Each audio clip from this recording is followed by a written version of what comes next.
In this video, I just want to say thank you for 2.5k subs. In that occasion, I've prepared some kind of giveaway. I've made a 4-pack of my favorite transitions that are available on my Ko-fi page, and I cut the price by half.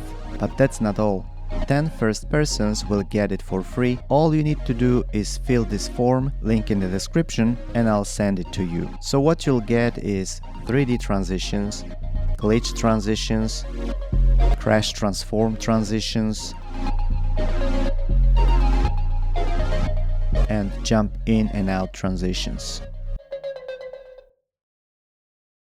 Okay, so now let me show you how to use this transitions pack, how to install it and customize it to your needs. So you're gonna get a zip file in which you will have 4 DRFX file. For each of these files will be provided installation node. Basically, it's this more or less the same for each of it. You need to simply drag and drop the RFX file into the Fusion page.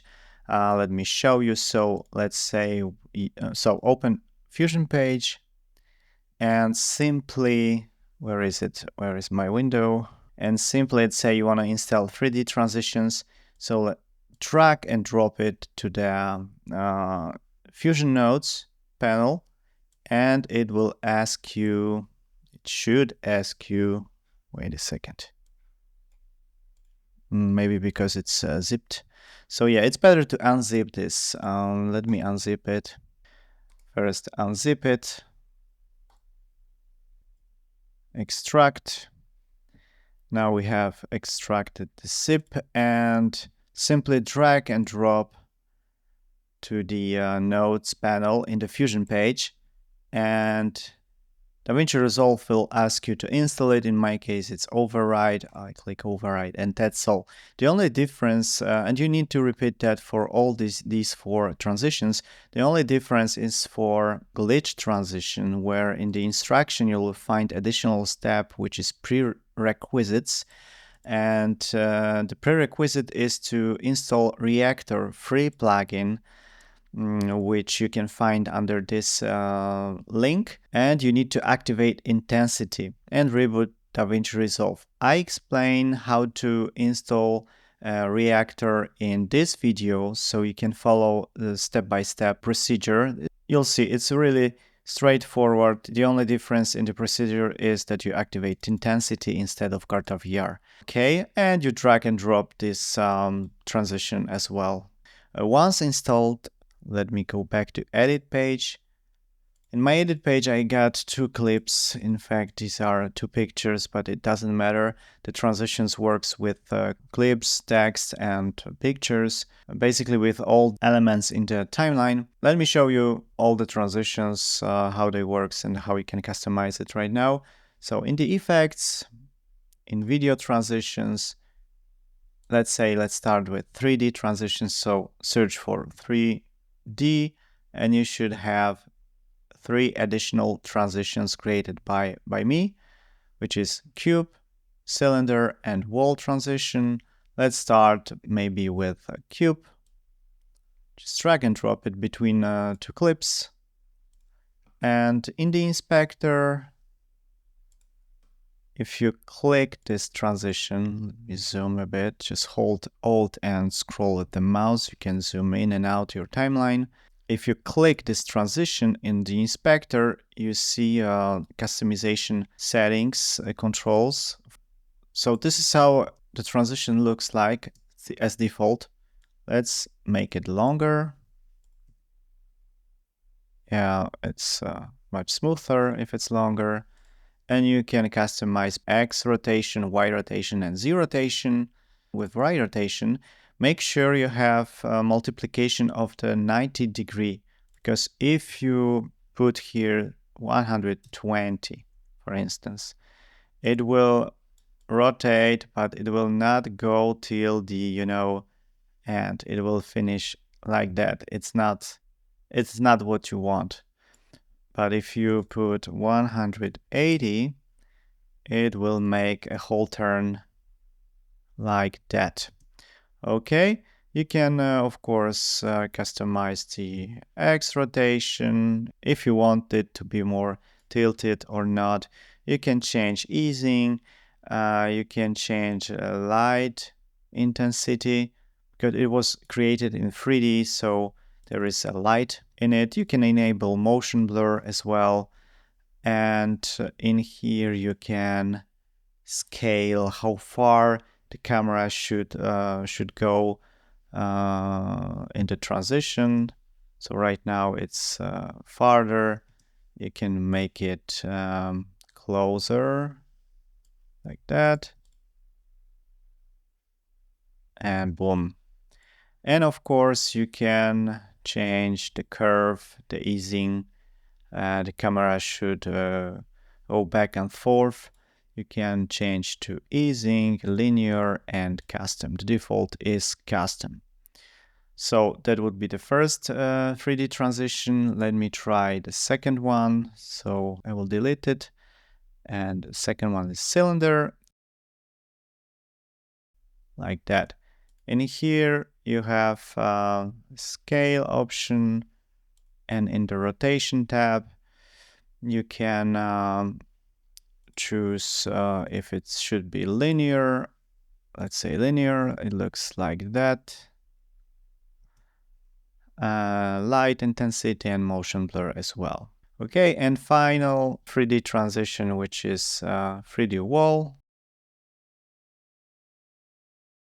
Looks like that. In here you can customize also the scale, Y rotation, which is the wall rotation actually. And in wall settings you can change the gradient, and of course the color, let's say red if you want. I hope you get the idea. So that would be a 3D transitions pack. Then you will get also glitch. If you search for glitch, those transitions are mine. There are two versions of glitch transitions, version 2 and version 1. For each of these versions, we have 3 transitions: glitch in, glitch out, and glitch in out. If you want to make glitch transition between two clips, you need to choose in and out transition and not out or in, just in, because it will not work properly. So let me take, for instance, glitch in out version 2. So this is how it looks by default. And of course, plenty of customization in the inspector. You can change the aberration, distance, strength, line frequencies, line sharpness, the color. You can change the color that must be dominant in the glitch transition, let's say something like that. You can change, of course, glow and offset. There's lots of controls to play with.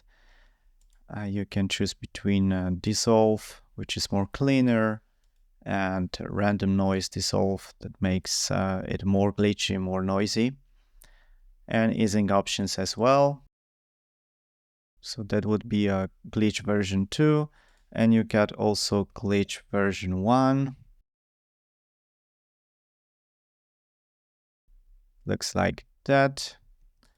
And you can customize it also even more. Quality, block aspect ratio, resolution, frequency lines, as easing option, aberration, and so on. As I mentioned before, glitch in is only to make a glitch in transition if you want to start your clip with the glitch, and glitch out is only to finish, to end your clip with the glitch transition, like that. Okay, so that would be glitch transitions. Now let's go to crash transform transitions. So if you search for crash, you will get 3 transitions. Let me take the first one, crash transform. What it does is it crashed the first image and transform it to another one, some kind of transformers effect if you wish. You can choose how much subdivisions it should contain, into how many pieces it should break. Let me increase it to 15, for instance. You can add edge detection, displacement to make it even more noisy and crashed. Luma here, you can add glow and trails. So yeah, you got a lot of customization in the inspector. So for instance, let me decrease trails and glow, add Luma here and edge detection. And it looks something like this.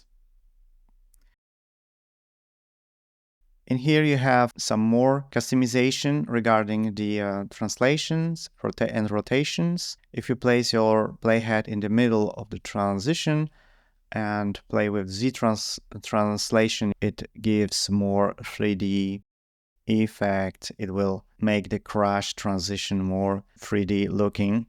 So let me add more Z translation and it looks like this. Sometimes it needs to cache. Let me enable render cache. And once the red bar turns into blue, yeah, so the final result is something like that. Crash transform transition. Okay, so that would be the first one. The next one is crash transition. So it does not make a transform effect. It only crashes the first image, and below you already see your second clip, and you can customize it further to your needs. Hope you get the idea. And the final one is crash transition dissolve. So the difference between crash transition and crash transition dissolve is that in dissolve, when the first first clip start crashing, you don't immediately see what's underneath, but instead the second clip will slowly dissolve along the transition like that, if you do it frame by frame. Okay, so that will be crash transition. And the final transition you get is jump in and out. So search for jump, and this is these two transitions are included in my transitions pack. So jump in like that. It looks better if the transition lasts is shorter, for instance 15 frames. It's more dynamic, right, like that.